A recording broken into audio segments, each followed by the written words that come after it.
Film kali ini merupakan sebuah kisah nyata yang ditulis oleh Abu Nasir Ibnu Muhammad Al-Farabi dari Turki, tepatnya di Damaskus tahun 941 sebelum Masehi. Diceritakan bahwa kala itu Raja Cyrus yang Agung dari kerajaan Persia telah berhasil menaklukkan separuh dunia kecuali Mesir dan tanah utara yang saat itu dihuni oleh orang Saka yang menduduki tanah stepa, di mana salah satu sukunya bernama suku Massagethae. Di awal film kita diperlihatkan dengan kepala suku Massagethae yang bernama Spargap, yang saat itu bersama anggotanya tengah melakukan perburuan rusa hingga masuk ke wilayah suku lain yang bernama Akibats. Saat mereka dalam perjalanan pulang, tiba-tiba saja rombongan mereka dihadang oleh beberapa suku dari Akibats yang merasa tidak terima atas perburuan mereka. Hingga tanpa basa-basi, mereka pun langsung terlibat pertarungan.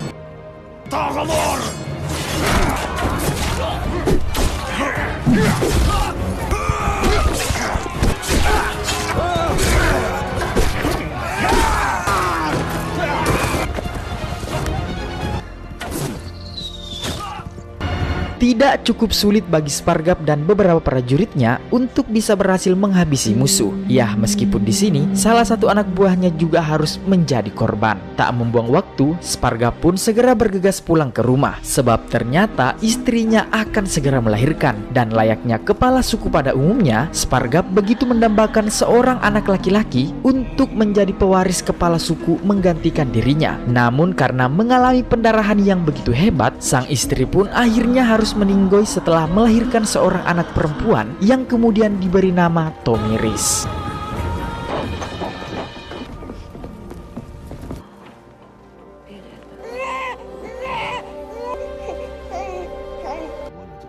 Tahun demi tahun berlalu, Spargap yang sudah tidak tahan dengan status dudanya akhirnya menikah lagi. Sementara putrinya Tomiris ia besarkan dengan penuh cinta dan kasih sayang, serta tak lupa ia tempa menjadi seorang prajurit yang kuat, berani, dan juga cerdas. Singkat cerita, salah satu kepala suku tetangga dari suku Hawares yang bernama Palak melakukan sebuah pertemuan secara diam-diam dengan dua anak buah kepercayaan Spargap, yakni Karvas dan Kurtum. Di sini Palak mengaku bahwa selama ini suku Hawares selalu mendapat serangan dari suku Massagethae yang dipimpin oleh Spargap, yang untuk itu dia pun mencoba memprovokasi Karvas dan Kurtum dengan iming-iming mereka berdua ini lebih dianggap layak memimpin suku mereka daripada si Spargap. Saat tengah malam, Tomiris kecil yang tertidur bermimpi bertemu dengan singa api bersayap yang menghampirinya hingga membuatnya langsung terbangun. Tomiris yang merasa takut kemudian mendatangi ayahnya. Namun tak lama kemudian kegaduhan terdengar dari luar dan inilah yang terjadi.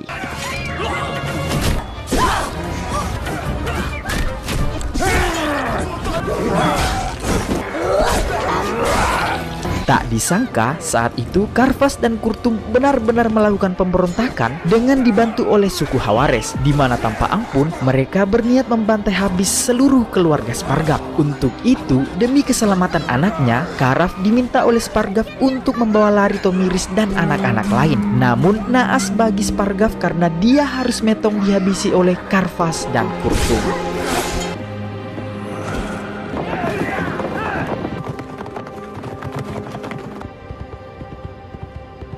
Setelah melakukan pelarian, mereka beristirahat di sebuah tebing jurang yang jauh, di mana saat itu tampak jelas jika tidak ada nafsu makan sama sekali dari Tomiris karena masih berduka atas kemetongan ayah yang sangat dia sayangi. Karena belum jelas suku mana saja yang berkomplot dengan Karvas dan Kurtum, maka dari itu Karaf akhirnya terpaksa memilih hutan terkutuk yang dinilai sangat angker untuk menjadi satu-satunya tempat pilihan bagi mereka untuk berlindung. Hutan ini menjadi rumah kedua bagi mereka untuk membesarkan Tomiris dan anak-anak lainnya yang kelak akan membalaskan dendam kemetongan orang tua mereka. Seiring berjalannya waktu, tidak ada hari yang dilewatkan oleh Tomiris selain berlatih dan berlatih. Kemampuannya dalam melesatkan anak panah mewarisi kehebatan almarhum ayahnya yang memiliki akurasi tembakan yang begitu mantap. Singkat cerita, Tomiris akhirnya beranjak remaja, di mana saat itu Tomiris dan dua temannya tampak sedang mengambil garam di tepi pantai. Namun tak sengaja anak buah dari Karvas dan Kurtum menemukan keberadaan mereka di sana. Balik ke perkemahan, di sana Tomiris kemudian menyampaikan pada Karaf bahwa ia sudah tidak tahan lagi ingin segera membalaskan dendam kemetongan ayahnya. Namun Karaf mengatakan bahwa ini bukanlah waktu yang tepat. Kecewa mendengar itu, Tomiris pun memutuskan pergi menyendiri ke air terjun yang tak jauh dari perkemahannya. Di sini Tomiris tampak merenung sembari mengenang orang tuanya, di mana ia terus memperhatikan sebuah cincin yang merupakan peninggalan satu-satunya dari mendiang almarhumah ibunya. Saat sedang tertidur, Tomiris lagi-lagi didatangi oleh singa api bersayap di dalam mimpinya sebagai pertanda buruk. Dan benar saja, saat dia kembali ke perkemahan, ternyata semua orang di sana telah metong dibantai, termasuk Karaf. Merasa tak tahan dengan semua ini, Tomiris yang emosi pun kemudian langsung melakukan pengejaran, dan saat itulah dia langsung melesatkan anak panahnya dan menghabisi mereka satu persatu.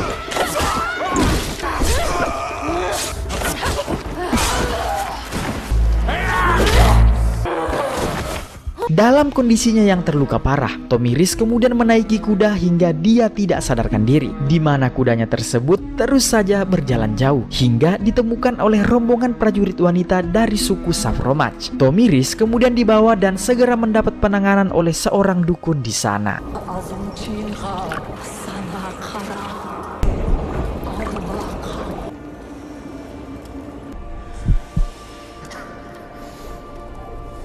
Singkat cerita, beberapa hari kemudian, Tomiris akhirnya tersadar dari komanya. Saat ia keluar, ia bertemu dengan orang yang menyelamatkannya, yang tidak lain merupakan putri dari kepala suku Savromach bernama Sardana. Pada momen ini, Sardana menceritakan kepada Tomiris bahwa wanita dari sukunya baru diperbolehkan menikah setelah membawa 3 kelapa musuh yang telah dikalahkan di medan perang. Dan meskipun telah mengoleksi banyak tengkorak kelapa, namun sampai saat ini, bagi Sardana belum ada kesatria yang layak bersanding dengannya. Setelah kepala suku Savromach melihat cincin Masagetai yang ada di jari Tomiris, di sini terungkap bahwa sang kepala suku ternyata merupakan teman lama dari almarhum Spargav, yang pada akhirnya Tomiris pun disambut baik di sana serta akan mendapat perlindungan dari desa tersebut. Malam harinya, Tomiris yang sebenarnya masih berkabung, perlahan mulai bisa bernafas lega karena menemukan kaum wanita yang sebaya dengannya. Dan sejak saat itu, ia bersumpah akan mendedikasikan hidupnya untuk membalas dendam atas kemetongan keluarganya serta merebut kembali apa yang menjadi haknya di suku Masagetai. Singkat waktu, di sana Tomiris menjadi lebih kuat dan cerdas, dan tak lupa sesekali dia dilibatkan untuk menyerang dan merampas harta dari suku Khawares yang menjadi musuh dari suku Savromach.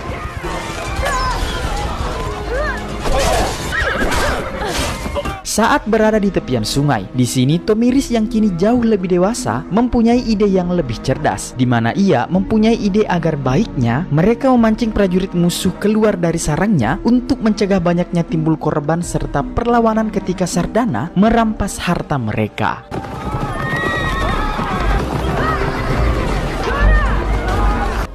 Dalam aksi mereka selanjutnya, Tomiris tidak sengaja menemukan seorang bocil pemberani bernama Tiras yang telah kehilangan kedua orang tuanya. Rencananya, bocil yang pemberani ini akan dia didik menjadi prajurit handal dan kuat. Balik ke desa, saat itu Raja Savromach tengah berbahagia karena telah dikaruniai seorang anak laki-laki yang akan mewarisi kedudukannya sebagai kepala suku. Kemudian keesokan harinya, beberapa suku di tanah Stepa diundang untuk perayaan kelahiran putranya ini. Di sini, Sardana dan Tomiris melihat si pengkhianat yang telah menghabisi ayah Tomiris dulu, yaitu Kurtum dan Karvas. Namun karena dirasa bukanlah saat yang tepat, Tomiris pun menunda pembalasannya hari itu. Beberapa waktu kemudian, seorang pemuda bernama Argun, putra dari kepala suku Dahae, mengundang perhatiannya dengan berhasil memenangkan pergulatan di sana. Setelah itu, giliran Tomiris yang menunjukkan keahliannya dalam melesatkan anak panah, di mana skill memanahnya ini kemudian mengundang decak kagum bagi semua orang yang melihatnya, termasuk si Argun yang hari itu juga mereka akhirnya saling berkenalan. Sementara itu, di dalam tenda, perwakilan dari suku Hawares yang didukung oleh Karvas dan Kurtum dari suku Masagetae meminta kepala suku Savromach untuk menghentikan perampokannya dan memberikan bayinya sebagai jaminan. Mendengar hal itu, tentu saja kepala suku Savromach menolak, sehingga mulai saat itu juga mereka pun akhirnya saling mengibarkan bendera perang dan permusuhan. Setelah mereka pergi, tampak suku-suku lain menolak permintaan Savromach yang meminta untuk bersatu melawan mereka, dan hanya suku Dahai yang bersedia membantunya. Sehingga malam harinya kedua suku ini kembali bertemu, di mana pada momen ini kepala suku Savromach akhirnya jujur kepada kepala suku Dahai bahwa pewaris sah dari suku Masagetae sebenarnya masih hidup, di mana dia adalah Tomiris, sang putri dari Spargap. Mengetahui fakta ini, keduanya pun sepakat untuk membantu Tomiris mendapatkan kembali haknya sebagai pewaris suku Masagetae. Singkat cerita, seluruh pasukan telah siap berperang. Suku Savromach tampak dibantu oleh suku Dahai, sementara suku Kawares dibantu oleh sekutunya yaitu suku Masagetae. Sebelum terjadinya perang, Tomiris dengan sengaja terlebih dahulu maju ke depan, di mana ia dengan lantangnya langsung menantang Karvas dan Kurtum untuk melawannya, sebab dia tidak mau melawan apalagi sampai membantai sukunya sendiri. Karvas dan Kurtum yang mengetahui jika wanita itu adalah Tomiris langsung maju ke depan hingga terjadilah aksi 2 lawan 1.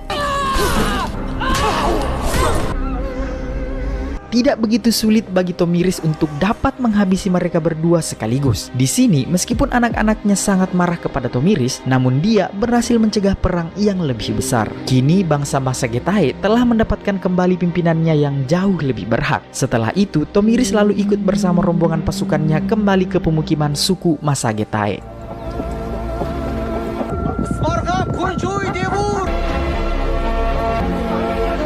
Saat memasuki aula, di sini Tomiris seketika mengenang kembali kebersamaannya dengan mendiang ayahnya pada singgasana suku Masagetae. Meskipun ia sudah mendapatkan haknya kembali, ia menyadari bahwa perang dengan suku Kawares tidak akan terelakkan lagi. Namun sebelum itu, hal pertama yang dilakukannya adalah bersiar ke makam mendiang ayahnya terlebih dahulu. Singkat cerita, di aula suku Masagetae dalam rapatnya diketahui bahwa suku Kawares memiliki jumlah pasukan yang lebih banyak serta dilengkapi dengan kereta perang dan baju besi yang tidak dimiliki oleh suku-suku lain. Namun Tomiris sama sekali tidak gentar dan memiliki sebuah rencana, yaitu dengan membentuk sebuah kelompok kecil untuk menghadapi musuh dengan tanda menembakkan anak panah sebagai kode. Maka pasukannya akan sengaja berpura-pura mundur, dan ketika musuh mereka telah lengah dan melakukan pengejaran, maka disitulah barisan pertahanan mereka akan melemah. Lalu pada momen itulah waktu yang tepat bagi Tomiris dan seluruh pasukannya akan melancarkan serangan untuk menghancurkan suku Kawares.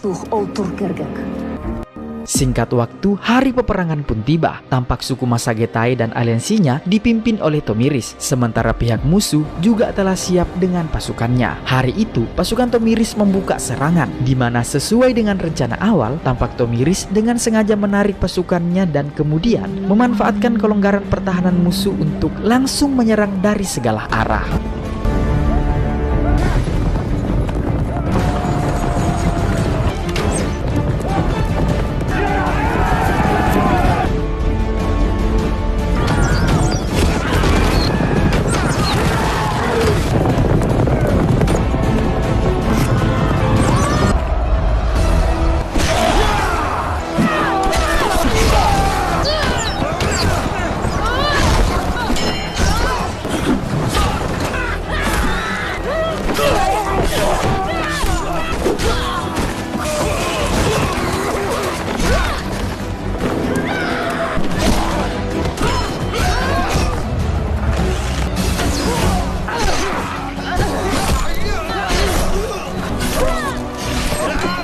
Berkat strategi briliannya ini, tampak Tomiris, Argun, dan Sardana beserta seluruh pasukannya akhirnya berhasil mengalahkan suku Kawares yang jumlahnya lebih banyak dari mereka. Dan tak diduga, di tengah-tengah peperangan brutal hari itu, Argun memberanikan diri melamar Tomiris untuk menjadi istrinya.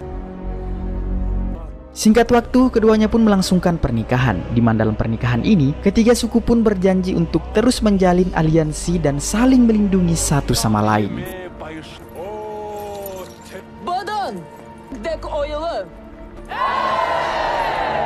Malam harinya, seperti boting paru pada umumnya, kedua sojul ini pun langsung melakukan ritual menanam jagung. Singkat waktu, Tomiris dan Argun akhirnya dikaruniai seorang anak laki-laki yang kemudian diberi nama Spargap, sama dengan nama almarhum bapak Tomiris. Kehidupan Tomiris dan keluarganya begitu damai, hingga beberapa tahun kemudian banyak pengungsi berdatangan dari kota-kota yang ditaklukkan oleh Raja Cyrus dari Persia, di mana seorang pandai besi dan keluarganya meminta Tomiris untuk menerimanya. Ia berdalih bahwa dirinya dan keluarganya akan sangat berguna bagi suku Massagetai karena handal dalam membuat berbagai jenis senjata dari besi. Mendengar itu, tentu saja Tomiris yang bijaksana menerima mereka. Malam harinya, saat sedang tertidur, Tomiris kembali bermimpi didatangi oleh singa api bersayap. Dan keesokan harinya, suku Massagetai tiba-tiba kedatangan tamu dari Persia yang merupakan perwakilan dari Raja Cyrus bernama Gubar. Di sini ia datang membawa hadiah serta pesan dari Raja Cyrus, di mana Raja Cyrus ternyata mengundang Argun untuk datang ke Babelonia guna bertemu dengannya untuk membicarakan aliansi dan kerjasama. Malam harinya, saat berdua, Argun memaksa untuk memenuhi undangan dari Raja Cyrus. Meskipun di sini Tomiris merasakan adanya kejanggalan. Dia menilai kalau Cyrus ini adalah seorang raja yang jahat, penuh ambisi dan ingin berkuasa di semua wilayah. Namun meskipun begitu, Argun tetap ngotot ingin pergi dan juga berniat akan membawa putranya yakni Spargap agar bisa mempelajari bagaimana peradaban negara maju. Meskipun merasakan firasat buruk, namun Tomiris tidak bisa menghalangi keputusan bulat suaminya. Dan setelah mereka berangkat, Tomiris kemudian mengutus Tiras, sang bocil pemberani yang kini telah tumbuh dewasa, untuk mengawasi mereka dari kejauhan. Beberapa hari kemudian, sesampainya rombongan di Babelonia, Argun pun langsung menemui Cyrus, di mana ternyata Raja Persia ini memaksa Argun untuk bergabung dengan pasukannya, merebut bangsa lain dan menaklukkan seluruh wilayah di dunia. Tapi dengan tegas, Argun menolak karena baginya tanah yang mereka miliki sudah lebih dari cukup. Penolakan Argun ini pun berakibat buruk, di mana selepas Argun pergi, penasehat Raja Cyrus yang tidak lain adalah si Gubar memberi saran pada rajanya agar menghabisi Argun dan seluruh rombongannya. Ia berdalih akan lebih mudah untuk bertoleransi dengan Tomiris daripada suaminya. Saat rombongan Argun sedang dijamu makan, tiba-tiba mereka merasakan adanya sebuah kejanggalan, hingga inilah yang terjadi.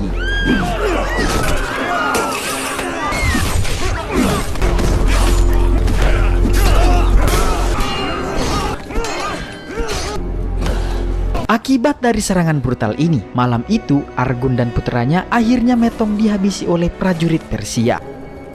Beberapa hari kemudian, Tiras yang baru tiba di pemukiman suku Massagetai langsung memberitahukan Tomiris tentang kabar buruk mengenai kemetongan suaminya dan seluruh rombongan. Lalu tak lama kemudian, tibalah Gubar yang membawa jasad Argun serta anaknya. Kemudian dengan liciknya, dia menutupi fakta yang sebenarnya bahwa mereka berdua ini telah dihabisi oleh suku liar saat dalam perjalanan pulang. Melihat jasad suami dan putranya, Tomiris tampak tidak bisa membendung kesedihannya dan segera melakukan pemakaman ala suku Massagetai.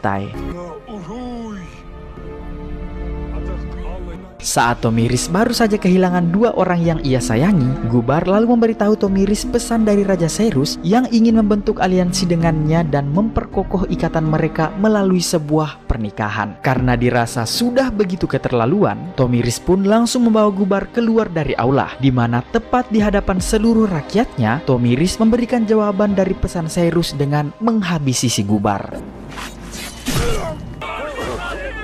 Ternyata Tomiris sebelumnya telah mengetahui bahwa dalang dari kemetongan keluarganya ternyata adalah Gubar itu sendiri melalui informasi dari Tiras. Dan pada momen ini juga, dengan metongnya tangan kanan Raja Cyrus, secara otomatis Tomiris telah menyatakan perang dengan kerajaan Persia. Malam harinya, tampak Tomiris dikunjungi oleh sahabatnya yakni Sardana, di mana di sini Tomiris menyampaikan jika ia saat ini ternyata tengah mengandung anak kedua dari Argun di dalam rahimnya. Singkat cerita, Raja Persia yang baru mendapat kabar jika duta besarnya telah dihabisi oleh Tomiris, tanpa basa-basi langsung menerjunkan seluruh pasukannya berangkat menuju tanah stepa bagian utara.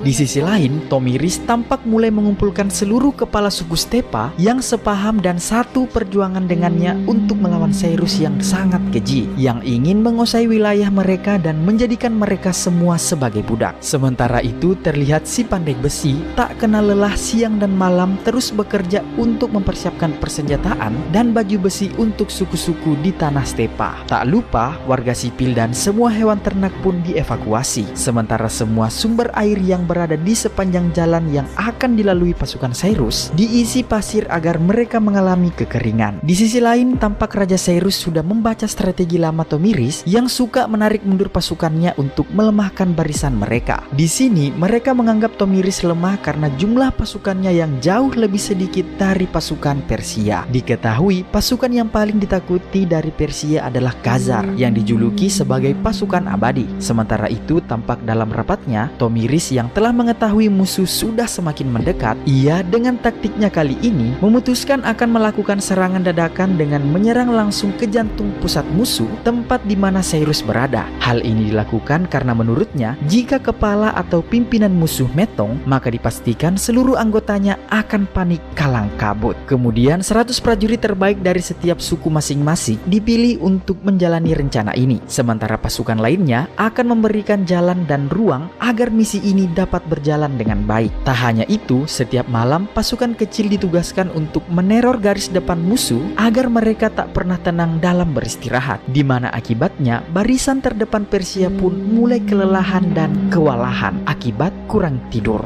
Singkat cerita, tibalah kita pada hari di mana dua pasukan besar saling berhadapan, siap untuk baku bantai tanpa ampun. Namun sebelum bertempur, guna membangkitkan adrenalin semua prajuritnya, Tomiris pun dengan lantang memberikan pidato pembangkit semangatnya. Ulus anıtyalı için bana saklalı.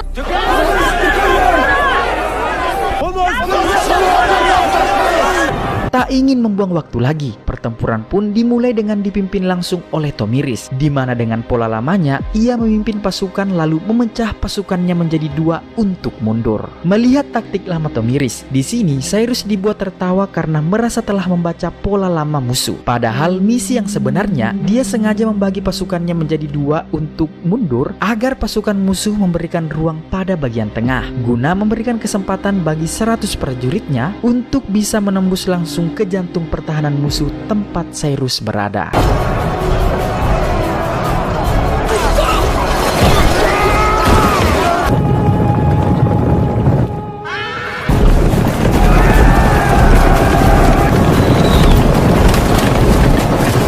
Meskipun jumlah musuh berkali lipat lebih banyak, namun 100 prajurit terbaik Tomiris berhasil menaklukkan pasukan abadi musuh.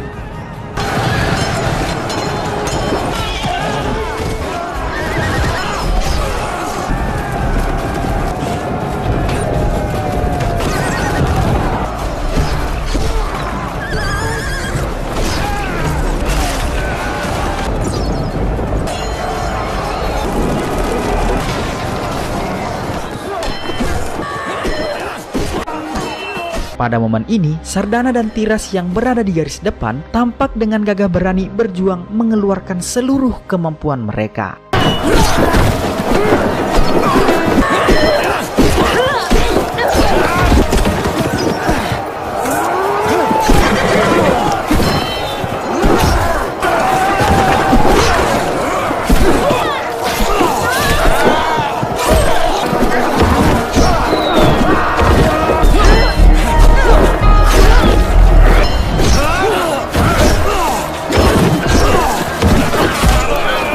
Sayangnya di sini nasib buruk harus menimpa Sardana karena dirinya dibuat metong oleh musuh yang begitu brutal. Tak lama kemudian prajurit Tomiris melaporkan kalau pihaknya kini hampir dipastikan kalah telak. Namun Tiras yang tidak kenal lelah terus menerobos hingga berhasil berhadapan langsung dengan Raja Cyrus, dan tanpa ragu Tiras pun langsung menantangnya berduel, di mana berkat perbedaan umur yang jauh, Tiras akhirnya mampu menghabisi Cyrus dengan sekali serangan saja. Melihat raja mereka yang metong, semua prajurit Cyrus pun akhirnya kalang kabut hingga dengan mudah dapat dibantai oleh pasukan Tomiris. Setelahnya, Tiras kemudian membawakan kelapa Raja Cyrus kepada Tomiris sebagai tanda bahwa hari itu bangsanya telah berhasil memenangkan peperangan yang paling bersejarah, di mana kemenangan ini pun akhirnya menjadi penutup dari kisah yang dituliskan oleh Abu Nasir Ibnu Muhammad Al-Farabi tentang Tomiris yang sangat melegenda. Pada tahun 1823, kerajaan Dahomey di Afrika Barat sedang dalam situasi kritis. Raja baru Dahomey yang bernama Gezo harus berhadapan dengan musuhnya, yakni kerajaan Oyo yang kini telah bersekutu dengan suku Mahi untuk menyerang desa-desa Dahomey dan menjual tawanan ke pedagang budak Eropa. Sebuah perdagangan keji yang menempatkan kedua bangsa ini berada dalam lingkaran setan. Oyo yang perkasa memiliki senjata api baru dan kuda, tetapi sang raja muda Dahomey juga punya senjata maut, yaitu pasukan elit wanita yang dikenal dengan sebutan Agoje. Film dibuka dengan memperlihatkan sekelompok pria dari desa Mahi yang sedang berkumpul bersama di dekat api. Tak lama, salah seorang dari mereka mendengar suara yang mencurigakan dari arah semak belukar. Setelah diperhatikan, ternyata dari balik semak muncullah seorang wanita yang tidak lain adalah jenderal dari pasukan Agoje bernama Naniska. Bersama dengan pasukannya, mereka tanpa banyak bacot langsung menyerang desa tersebut.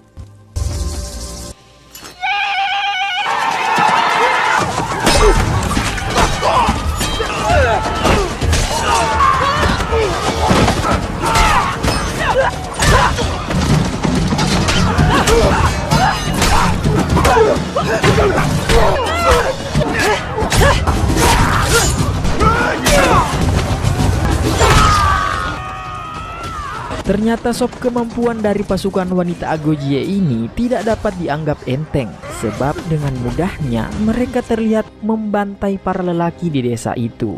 Usut punya usut, pasukan Agoje menyerang mereka bukan tanpa alasan, sebab mereka ini ternyata menawan masyarakat dari desa-desa Dahomey yang tidak lain adalah tempat dari para prajurit Agoje ini mengabdi di bawah kekuasaan Raja Gezo. Setelah mengalahkan semua musuh malam itu, Naniska lalu menemukan sebuah tanda bukti bahwa suku Mahi yang mereka serang ternyata bekerja sama dengan kerajaan Oyo. Mereka lalu menahan musuh yang masih hidup dan membawa pulang para tawanan dari desa mereka.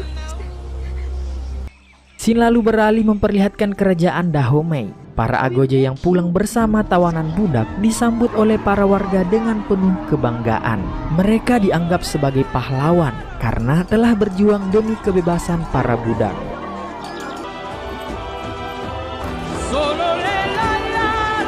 Namun hal itu tidak membuat Jenderal Naniska berpuas hati, karena setelah ini akan ada peperangan yang jauh lebih besar di hadapan mereka. Di desa terlihatlah seorang gadis bernama Nawi yang hendak dijodohkan dengan seorang bapak-bapak. Nawi yang keras kepala dan susah diatur ini tentu saja menolak. Terlebih bapak-bapak itu juga sangat kasar kepadanya.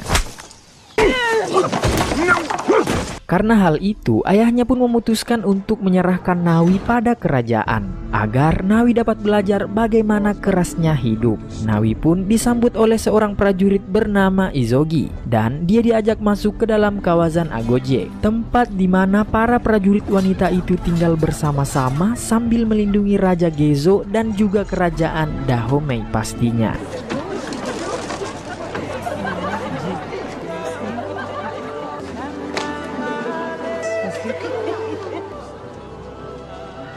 Setelah itu, raja memanggil semua prajurit dan bawahannya untuk membahas tentang permasalahan antara kerajaan Dahomey dan kerajaan Oyo. Raja Gezo ingin Dahomey segera mempersiapkan prajurit untuk peperangan.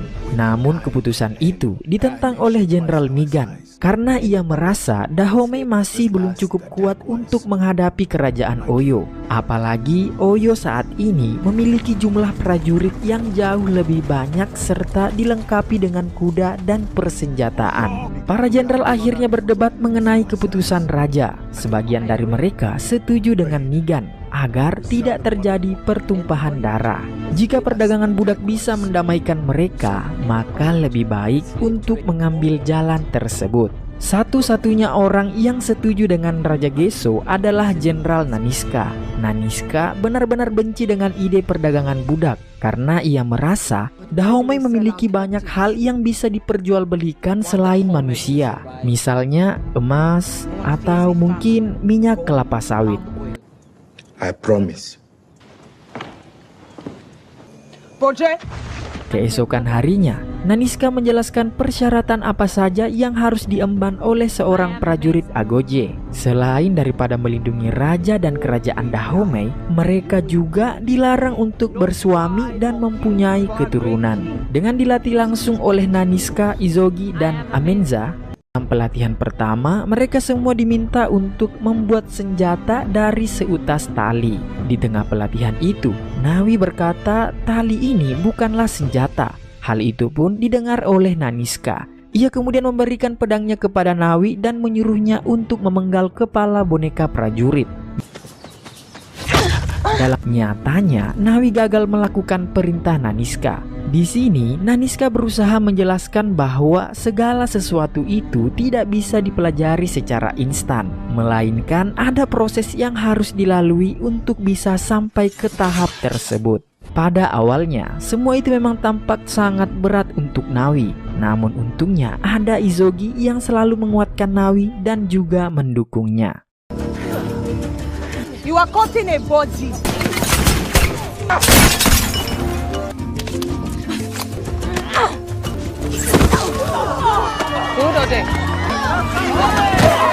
Setelah melewati beberapa pelatihan, Izogi dan seorang prajurit lelaki berduel di hadapan mereka sebagai hiburan untuk calon prajurit baru.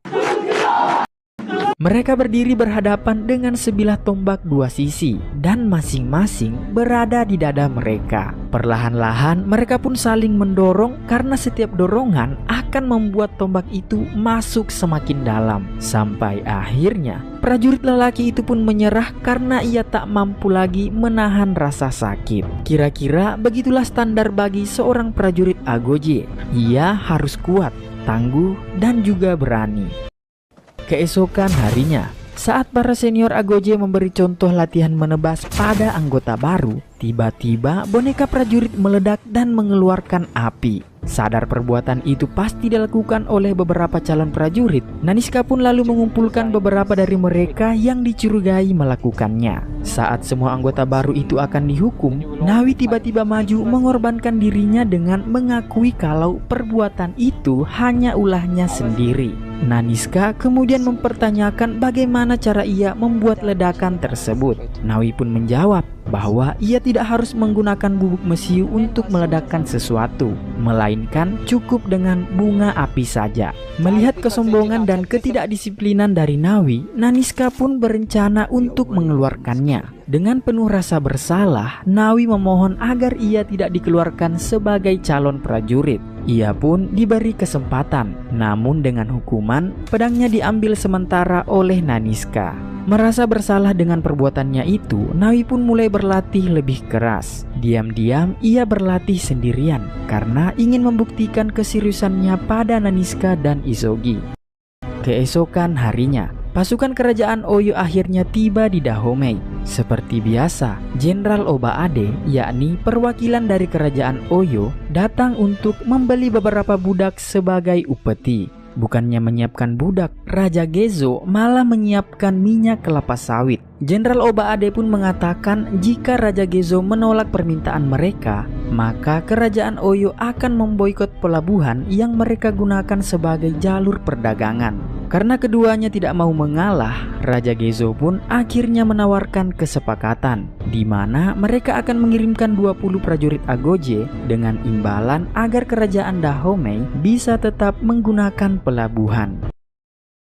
Scene lalu beralih memperlihatkan pelabuhan Oida. Saat itu datanglah pedagang budak kulit putih yang dipimpin oleh Santo Ferreira dan juga Malik. Mereka tiba di kerajaan Oyo untuk membeli budak. Di sana mereka bisa melihat para budak yang disiksa dan juga dikurung layaknya hewan. Tak lama kemudian, pasukan Agoje pun datang untuk membawa upeti. Jenderal Oba berpikir bahwa upeti yang dimaksud adalah para anggota Agoje. Namun ternyata sob, Naniska malah menyuguhkan kepala prajurit kerajaan Oyo di hadapan Jenderal Oba. Sekali lagi, Raja Gezo benar-benar melayangkan peperangan terhadap kerajaan Oyo. Fears no one.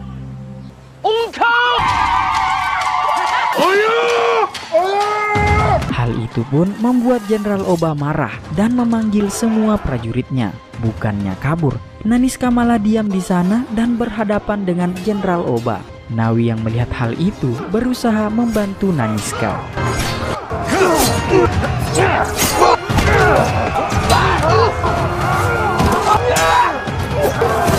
Hingga saat ada kesempatan, keduanya pun kabur ke laut tempat para Agoje lain telah menunggu.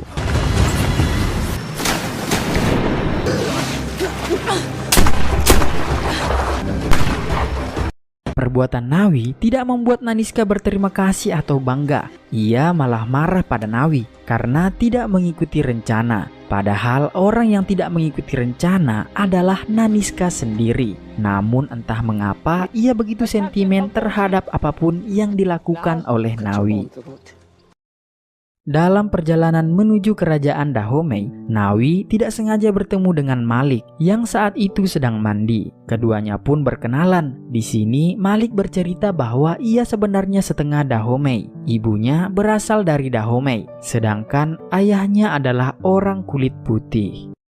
Tak lama kemudian, rombongan Santo dan Malik akhirnya tiba di kerajaan Dahomey, sama seperti saat di kerajaan Oyo. Di sana, keduanya juga berniat untuk membeli beberapa budak. Bertepatan dengan kedatangan mereka, para prajurit baru Agoje juga akan mengikuti ujian terakhir. Dalam ujian itu, para prajurit baru akan menunjukkan kemampuan mereka di hadapan Raja Gezo dan para senior. Nah, bagi siapapun yang gagal dalam ujian akhir ini, maka akan dijual pada Santo dan Malik.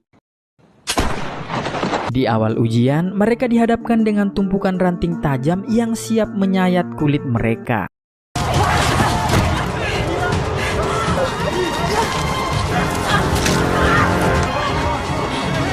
Nawi menjadi peserta pertama yang berhasil lolos. Namun ia malah kembali masuk ke dalam ranting untuk membantu temannya yang sedang terjebak. Setelah itu ia pun berusaha menyusul peserta lain dengan cara melompat dari atas ketinggian.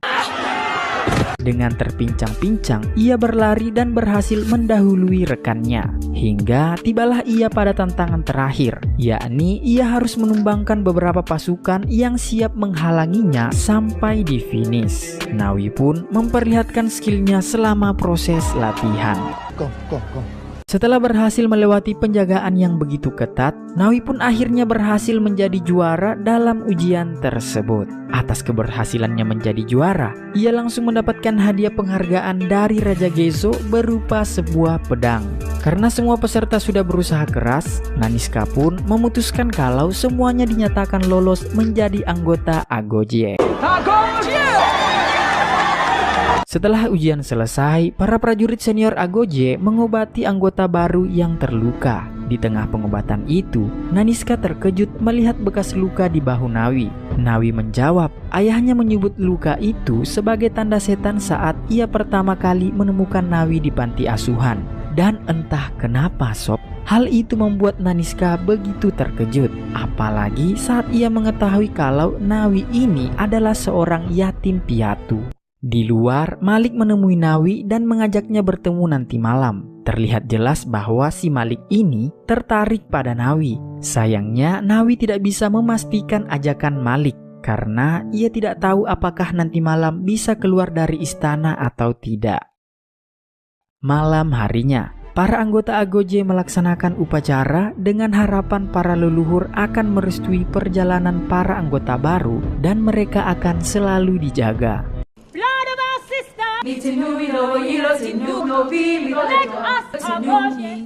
Setelah upacara selesai, Nawi diam-diam keluar untuk bertemu dengan Malik. Dalam pertemuannya itu, Malik berkata bahwa kerajaan Oyo dan sekutunya berencana untuk menyerang kerajaan Dahomey dalam waktu dekat. Mendengar itu, Nawi segera melaporkan hal ini kepada Naniska. Namun, Naniska malah menegurnya karena ia telah melakukan kecerobohan dengan diam-diam keluar bertemu orang asing. Saat itu, Naniska lalu mengungkapkan bahwa di masa mudanya, ia dahulu pernah ditangkap oleh Oba, lalu diperkeos hingga dihamili. Setelah melahirkan seorang putri sendirian, Naniska menyematkan gigi hiu di bahu kiri bayinya. Kemudian menyuruh saudaranya Amenza untuk menitipkan bayi itu di panti asuhan. Naniska pun membuktikan kecurigaannya dengan menyayat luka di bahu Nawi. Dan tak disangka sob, kecurigaannya itu benar. Sebab Nawi ternyata adalah putri kandungnya. Merasa tak percaya dengan apa yang terjadi, sambil menitihkan air mata, Nawi pun meninggalkan tempat tersebut.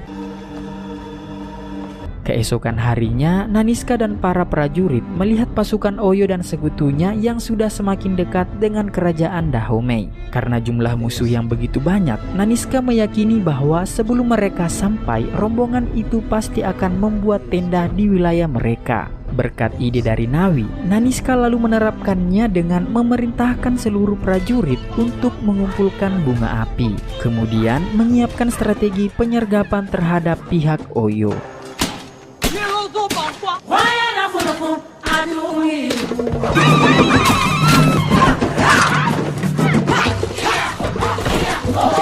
Di sini mereka memang kalah jumlah, namun hal itu tidaklah membuat mereka gentar sedikit pun. Setelah semua persiapan selesai, Naniska sebagai Jenderal Agoje lalu memberikan pidato pembakar semangat pada pasukannya sebelum terjun ke medan tempur. Our ancestors, we demand we rip the shackles, fight not just for today. We are Dahomey! Dengan semangat yang membara, para prajurit kerajaan Dahomey pun berangkat menuju medan laga. Sesampainya di lokasi, sesuai dengan rencana, mereka lalu membakar dan meledakkan kamp pasukan Oyo dengan bunga api yang sudah mereka siapkan. Dan akhirnya, peperangan pun tak terelakkan lagi.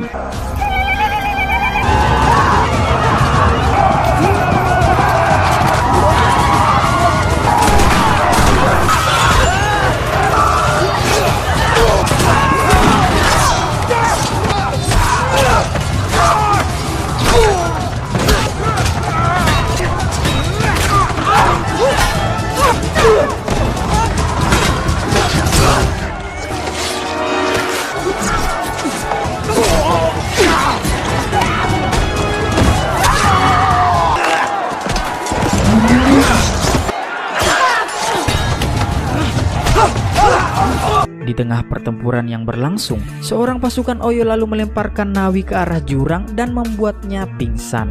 Sementara itu, Jenderal Naniska hanya mengincar satu orang. Siapa lagi kalau bukan Jenderal Oba? Sayangnya mereka tidak bertemu karena Oba memutuskan untuk menarik mundur semua pasukannya.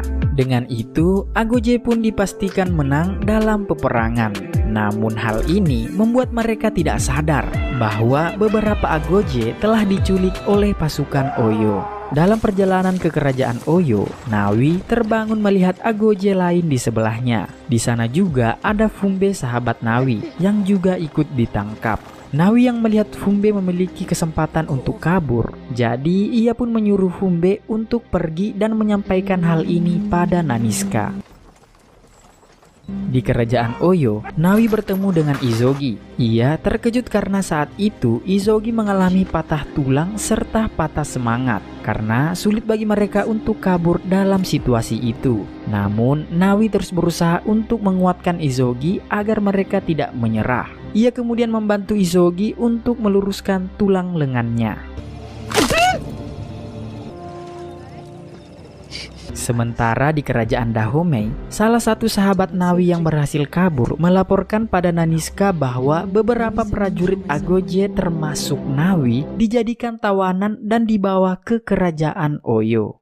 Dalam aula kerajaan, Raja Gezo berencana untuk segera menyiapkan acara penganugerahan gelar Pochito kepada Naniska atas keberhasilannya melawan prajurit Oyo. Jadi sob, sekedar info, Pochito ini adalah gelar untuk raja wanita. Di sini Naniska memohon untuk pergi menyelamatkan beberapa agoje yang ditawan oleh prajurit Oyo. Namun dengan tegas, Raja Gezo melarang Naniska pergi dan menyuruhnya untuk fokus pada pelantikannya esok.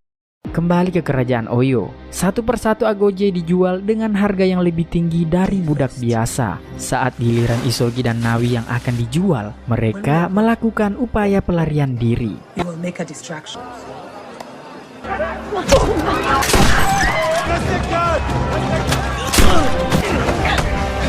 Namun sayangnya mereka gagal, hingga akhirnya Isogi pun terbunuh. Kematian Isogi membuat Nawi sangat merasa bersalah. Bagaimanapun juga, Isogi terbunuh karena ingin menyelamatkan Nawi. Setelah itu, Malik membeli Nawi untuk melindunginya. Malam harinya, Naniska berencana pergi sendiri dan menentang perintah raja. Namun tak lama, Naniska yang berlari sendiri tiba-tiba disusul oleh beberapa prajurit dari kerajaan Dahomey. Di sini kita dapat melihat bagaimana kesulitan dari para pasukan kerajaan Dahomey sob. Hal ini pun sekali lagi menimbulkan peperangan antara agoje melawan prajurit Oyo dan orang-orang Eropa. Nawi yang melihat hal itu segera pergi melarikan diri dan bergabung dengan Naniska and the gang. Sementara di tepi pantai, saat Santo berusaha kabur membawa para tawanan, di sini Malik malah membebaskan para budak tersebut hingga membuat Santo terbunuh. Di sisi lain, Naniska juga kembali menghadapi Oba. Dendam yang sudah ia pendam sekian lama kini akhirnya terbayarkan karena ia berhasil membunuh Oba dengan tangannya sendiri. Atas itu sudah dipastikan dengan telak bahwa agoje telah menumbangkan kekaisaran Oyo dan mengakhiri perbudakan di Afrika. Agoje yang menang kembali ke Dahomey dengan kebanggaan karena mereka sudah berhasil menguasai kerajaan Oyo. Di sana mereka disambut langsung oleh Raja Gezo. Ia sedikit menegur Naniska karena tidak mematuhi perintahnya. Namun setelah itu, ia pun menobatkan Naniska sebagai The Woman King. The Woman King.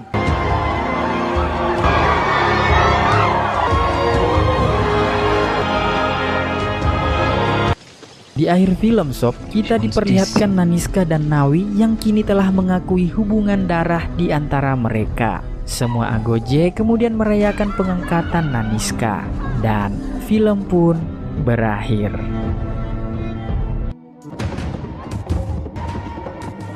Todo